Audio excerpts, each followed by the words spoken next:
Ayan, good afternoon everyone. Ayan po, breakfast po tayo. Ayan o. Meron tayong gulay na munggo. Tapos, isda. Pritong isda.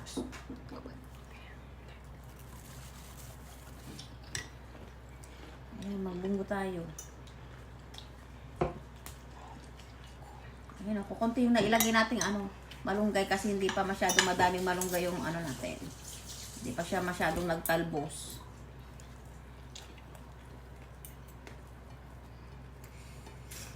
Sa itong terno ng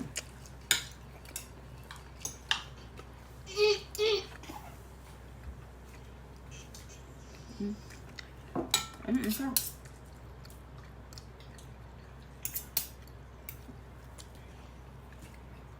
Yan ang terno. Ang sarap ng terno. Terno ng gulay. Tsaka yung pritong isda. Ang sarap ng munggo. Kasama ang pritong isda.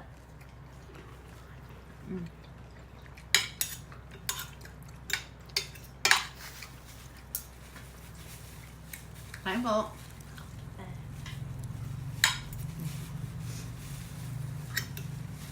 Pito tayo ng Gigi.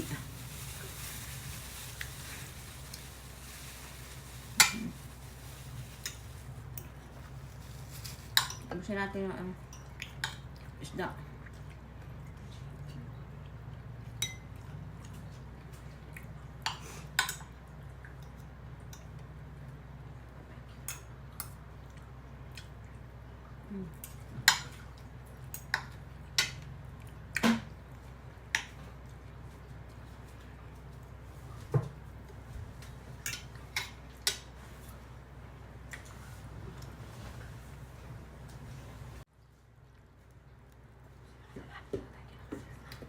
Yan po guys ang ating lunch. Thank you guys for watching. Bye!